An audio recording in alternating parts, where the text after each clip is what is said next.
오늘의 아침 묵상 주제는 우리가 어떻게 해야 옛 육신에서 오는 탐욕을 피할 수 있는가입니다. 성경 말씀은 골로새서 3장 5절부터 6절입니다. 그러므로 땅에 있는 지체를 죽이라. 곧 음란과 부정과 사욕과 악한 정욕과 탐심이니 탐심은 우상 숭배니라. 이것들로 말미암아 하나님의 진노가 임하느니라. 아멘. 한국 작가가 최초로 노벨 문학상을 받게 된 요즘 그동안 소외되어 왔던 문학과 인문학에 대한 관심이 많아진 것은 참으로 좋은 일이라 여겨집니다. 바라기는 그러한 문학적, 인문학적 문제의식이 그리스도를 향하는 진리의 탐구로 이어지기를 소망합니다. 우리가 일상의 삶을 살 때 좀 더 객관적으로 한 발짝 뒤로 물러나 자신이 처한 삶이나 자기 자신을 살펴볼 수 있게 되는 것은 문학작품을 대할 때입니다. 이러한 문학작품들을 통해 인간의 삶 속에서 드러나는 여러 모순과 죄 중에서 가장 흔하게 나타나는 것은 바로 탐욕입니다. 이것은 인류 최초 조상이었던 아담과 하와가 에덴 동산에서 지었던 원죄였습니다. 그들이 하나님의 명령을 거스르고 선악과를 먹은 것은 자신들이 유혹에 빠져 하나님처럼 되어 보겠다는 탐심에서 비롯되었기 때문입니다. 창조주인 하나님으로부터 지음받은 피조물인 인간이 하나님이 주인이 아니라 스스로 자신이 주인이 되고자 한 것입니다. 이렇게 스스로의 인생의 주인이 되어 살아온 인간들이 저지르는 온갖 삶의 모순과 만행들을 극명하게 보여주는 것들이 바로 문학작품들의 대표적인 소재와 주제가 됩니다. 한강 작가가 천착해왔던 주제가 인간의 폭력성에 대한 것이었다고 하지만 실은 이것마저도 권위, 권력에 대한 탐욕에서 다른 사람들을 자신의 뜻대로 좌지우지하고자 하는 것에서 나오기 때문입니다. 영국의 유명한 대문호인 셰익스피어가 쓴 희곡 중에서 맥베스는 인간의 권력의 탐욕에 대해서 잘 보여주고 있습니다. 주인공인 맥베스가 전쟁에서 승리하고 개선장군으로 돌아오던 중에 인생의 길흉 화복을 점쳐주는 마녀들을 만나게 됩니다. 마녀들은 그에게 장차 왕이 되실 분이라며 부추기자 갑자기 마음속에 권력에 대한 탐욕이 생기게 된 것입니다. 그는 결국 권력욕을 버리지 못하여 왕을 죽이고 스스로 왕자에 오르게 됩니다. 이렇게 인간은 없던 탐욕마저도 유혹이란 상황을 주체하지 못하고 넘어가게 됩니다. 대부분의 사람들이 이러한 유혹의 상황이 없었기에 자신이 죄에 빠지지 않았을 따름이지 유혹의 상황이 주어진다면 많은 사람들이 이에 넘어갈 것입니다.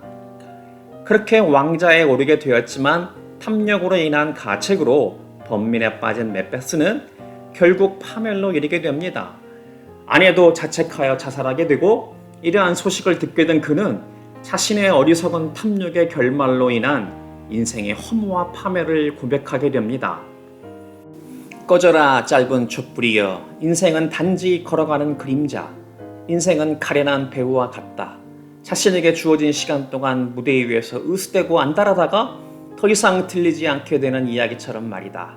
그것은 바보들의 이야기, 아우성과 함성으로 가득하지만 아무런 의미도 없는 것이다. 우리가 흔히 권위, 권력에 대한 탐욕을 말하면 신분 높은 권세가나 혹은 정치가만 생각하지만 실은 이것도 모든 사람들에게 해당되는 이야기입니다. 자신이 속한 기업이나 조직, 교회, 가정에서도 이러한 일들이 축소판으로 수도 없이 벌어지기 때문입니다. 인간은 단지 크고 작은 차이가 있을 따름이지 누구에게나 자신의 뜻대로 할 수 있다고 여기는 권력을 사용하고자 하기 때문입니다. 그리고 어느 정도 자신의 뜻대로 사용할 수 있는 권력을 점차 더 크게 추구하고자 하는 것이 모든 사람들의 모습입니다. 현실 교회에서도 나타나는 여러 분열과 다툼도 사실은 여기에서 비롯되어 나타나는 일들입니다. 이민생활 25년여를 겪으면서 이러한 형태의 교회 내 분열과 다툼을 여러 차례 목격하면서 느끼는 것은 우리가 하나님을 믿는 것 같으나 실은 하나님을 두려워하지 않는다는 것입니다. 오늘 주제 본문인 골로새서 3장 5절부터 6절입니다. 그러므로 땅에 있는 지체를 죽이라. 곧 음란과 부정과 사욕과 악한 정욕과 탐심이니 탐심은 우상 숭배니라. 이것들로 말미암아 하나님의 진노가 임하느니라. 우리가 세상 풍조와 초등학부이라는 우상에 빠져 옛 육신의 지체의 뜻대로 살 때 나타나는 모습이 바로 음란과 부정과 사욕과 악한 정욕과 탐심입니다. 탐심의 종류가 무엇인가에 따라 나뉘어질 것입니다. 여러 영적 거장들이 이미 지적한 대로 대개는 돈, 섹스, 권력에 대한 탐심입니다. 그런데 성경은 탐심을 분명히 우상 숭배라 합니다. 그렇게 말하는 이유가 무엇입니까? 우리가 하나님 안에서 기뻐하며 만족해야 하는 삶을 살아야 함에도 불구하고 그 의외의 다른 것으로 기쁨과 만족을 얻으려 하기 때문입니다. 즉 탐심, 탐욕은 하나님이 아닌 다른 것을 지나치게 갈망함으로 하나님 안에서의 만족을 잃게 됩니다. 10계명의 첫 계명과 마지막 계명을 살펴보겠습니다. 출애굽기 20장 3절과 17절입니다. 너는 나 외에는 다른 신들을 내게 두지 말라. 내 이웃의 집을 탐내지 말라. 내 이웃의 아내와 그의 남종이나 그의 여종이나 그의 소나 그의 낙이나 무릇 내 이웃의 소유를 탐내지 말라. 위에 나타난 10계명을 한 문장으로 표현하자면 바로 이것입니다. 세상 우상을 버리고 하나님 안에서 만족하라. 하나님이 주신 계명은 인간이 피조물로서 창조주이신 하나님 안에서 만족하는 삶만이 가장 행복한 삶이라는 것을 말해줍니다. 빌립보서 4장 11절부터 13절입니다. 내가 궁핍함으로 말하는 것이 아니니라. 어떠한 형편에든지 나는 자족하기를 배웠노니 나는 비천에 처할 줄도 알고 풍부에 처할 줄도 알아. 모든 일, 곧 배부름과 배고픔과 풍부와 궁핍에도 처할 줄 아는 일체의 비결을 배웠노라. 내게 능력 주시는 자 안에서 내가 모든 것을 할 수 있느니라. 사도 바울은 자신의 인생 가운데 주어진 어떠한 상황 가운데에서도 자족한 것을 배웠다 합니다. 그러면서 말하기를 내게 능력 주시는 자 안에서 내가 모든 것을 할 수 있다고 합니다. 그런데 많은 경우 현실교에서 이 말씀을 묵상하거나 설교하면서 마치 우리는 우리 삶 속에서 이루어낼 수 있는 어떤 성과나 승리에 대해서 말한다는 것입니다. 그러면서 하나님이 우리에게 이런 능력을 주실 것이라고 자아를 고취시키는 결론에 이르는 것입니다. 하지만 사도 바울은 지금 그것을 말하는 것이 아닙니다. 자신은 지금 궁핍하고 비천한 자리에 있으며 풍요롭지 못한 여러 고난의 상황 속에서도 자신에게 능력을 주시는 자인 하나님 안에서 견딜 수 있는 일체의 비결을 갖게 되었다고 말하는 것입니다. 그것은 무엇이었습니까? 바로 상황과 관계없이 하나님 안에서 만족하는 것입니다. 빌립보서 4장 19절도 보겠습니다. 나의 하나님이 그리스도 예수 안에서 영광 가운데 그 풍성한 대로 너희 모든 쓸 것을 채우시리라. 이 말씀은 단순히 하나님께서 알라딘 램프의 지니처럼 우리의 모든 물질적 요청을 기도할 때마다 즉각적으로 채워주신다는 것을 말하는 것이 아닙니다. 만약 그랬다면 사도 바울이 왜 궁핍함으로 말하는 것이 아니라고 했겠습니까? 실제로 사도 바울은 사역을 감당하는 많은 기간 동안 자비량으로 사역했고 궁핍함과 핍박, 죽음의 위기에까지 처하는 고난이 아주 심하였습니다. 또 실제로 마지막에는 로마의 감옥에서 마침내 순교하였습니다. 그렇다면 하나님이 우리의 모든 쓸 것을 채우겠다 하는 말씀을 어떻게 이해합니까? 하나님이 생각하는 필요와 우리가 생각하는 필요가 다를 수 있습니다. 단순히 우리가 굶주림이나 비천함에서 벗어나는 것이 아니라 때에 따라서는 이러한 상황 속에서도 하나님께 영광을 돌릴 수 있어야 하는 것을 말하는 것입니다. 미국 이민 생활이 상대적으로 쉽지 않은 것은 집이 있거나 없거나 관계없이 자신의 소득이 대개는 적게는 30%에서 많게는 50% 가까이 주거비를 지출해야 하는 것입니다. 자신의 집이 있다 해도 대부분 80% 이상씩 은행에 대출을 받아 집을 사는 것이 미국에서 일반적이기 때문입니다. 한 번은 이미론 지 25년여가 지나서야 비로소 영주권을 받게 된 장로님 가정의 이민 수속을 도와드린 적이 있었습니다. 오랜 기간 영주권 수속을 시도했지만 실패하다가 미국에서 낳은 둘째 아들이 성인이 되어 그 아들이 부모님을 초청하는 형태로 영주권을 얻게 된 것입니다. 그러니 그 기간 동안 얼마나 많은 어려움을 겪으면서 살아왔을지는 이루고 말할 수 없는 정도입니다. 조그만한 방 하나짜리 월세 아파트에 사시는 장로님은 그럼에도 저희에게 감사를 전하기 위해 추수감사절에 즈음에서 초대해 주셨습니다. 식사를 같이 하면서 장로님이 말씀하시기를 하나님은 자신들이 이렇게 어렵게 사는 속에서도 하나님의 영광을 추구하며 만족하며 살게 하셨다고 하는 것이었습니다. 그 말씀을 들을 때 가슴이 먹먹해지고 코끝이 시큰해지며 눈물이 나는 것을 어찌할 수 없었습니다. 비슷한 때 같이 이민 온 친구 장로님은 같은 교회에서 같은 날 장로님이 되셨지만 그분은 자신의 비즈니스를 하면서 그래도 꽤나 작지 않은 중산층 이상의 하우스에서 넉넉하게 사시는 분도 있다는 것을 잘 알고 있었기 때문입니다. 그렇다면 묻겠습니다. 왜 같은 크리스천이고 심지어 그분들의 신앙이 인정받아 평생 동안 섬긴 교회에서 같은 날 장로 안수를 받으셨는데 이렇게 다릅니까? 사도 바울은 실제로 사역 가운데 여러 시련과 죽을 고비를 숱하게 넘겨야 했고 마침내는 순교까지 하였습니다.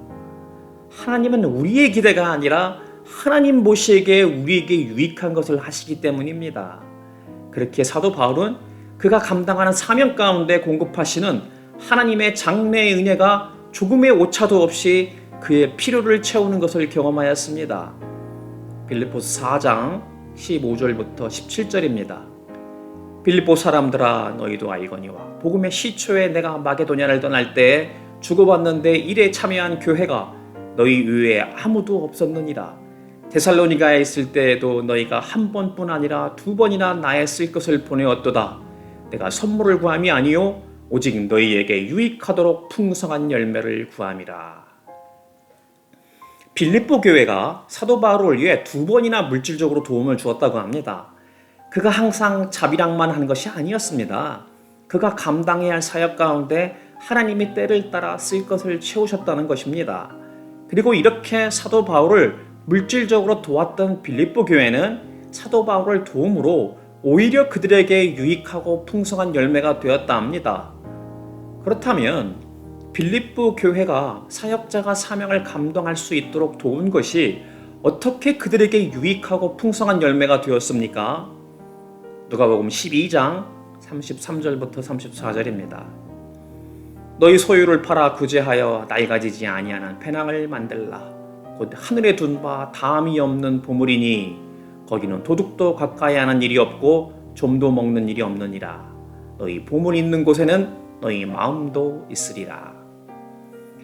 세상 방식으로 말하자면 자신의 소유를 팔아 구제하고 헌금하는 것은 자신의 물질이 적어지는 것입니다. 하지만 예수님은 이렇게 하는 것이 바로 하늘에 두는 보물이라 하셨습니다. 하나님이 물질이 없으셔서 이렇게 하는 것이 아닙니다. 우리가 다른 사람들을 위하여 구제하고 사명을 돕기 위해 헌금하는 것이 바로 우리에게 유익하고 풍성한 열매가 되기 때문입니다. 목사들이 교회를 섬기다가 조금 더 큰 교회에서 청빙을 받으면 섬김의 자리를 쉽게 옮기는 것을 그동안 수차례 보아왔습니다. 물론 단순히 재정적인 형편을 위해서만 그랬다고 생각하지는 않습니다. 여러 이유가 있겠지만 그들이 싹군 목사는 아닌지 의심스러울 때가 참 많았습니다. 요한복음 10장 12절부터 13절입니다. 싹군은 목자가 아니요 양도 제 양이 아니라 이리가 오는 것을 보면 양을 버리고 달아나가니 이리가 양을 물어가고 또 해치느니라. 달아나는 것은 그가 싹군인 까닭에 양을 돌보지 아니함이나. 한강 작가가 지난 2016년 영국에서 맨부커상을 수상한 뒤 돌아와 마침 자신의 신간인 신의 출판 기념회를 할 때 한 기자가 물었습니다. 이제 우리도 노벨 문학상을 받는 사람이 나와야 된다고 생각하지 않습니까? 한 것입니다. 그러자 한 작가는 네. 그것은 그렇게 중요하다고 생각하지 않습니다. 작가는 그냥 글쓰게 해주시는 게 가장 좋다고 생각합니다 라고 대답한 것입니다. 그래서 그는 실제로 자신이 교수로 10년여 있던 서울예대의 문해창작과 전임 교수직도 2018년에 사임하였습니다. 아마도 이제 국제적인 작가가 되어 인세가 늘어났기에 생계를 위한 일보다 작가로서 글 쓰는 데 전력을 다하기 위해 하지 않았나 싶습니다. 모교인 연세대에서 교수직을 제안하고 자신의 이름을 딴 문학관을 대학에서도 또 고향인 전라남도에서도 제안해 오는데 거절하면서 그 예산으로 도서관과 문학인들에게 도움이 되는 일에 써달라고 요청하였습니다.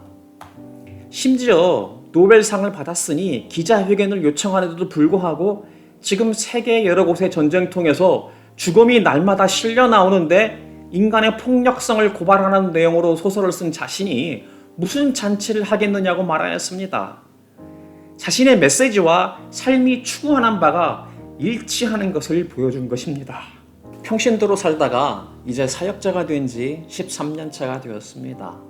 이제는 저에게도 똑같은 시선이 존재하고 있다는 것을 느끼게 됩니다. 사람들의 시선을 말하는 것이 아닙니다. 유일한 정중이신 하나님이 마지막 날 심판대에서 우리의 행위를 따라 심판하실 때 우리를 어떻게 보시느냐가 가장 중요하기 때문입니다. 오직 우리는 하나님을 두려워해야 합니다. 그렇다면 우리는 어떻게 살아야 합니까? 디모데전서 6장 11절부터 12절입니다. 탐심을 피하고 의와 경건과 믿음과 사랑과 인내와 온유를 따르며 믿음의 선한 싸움을 싸우라. 영생을 취하라.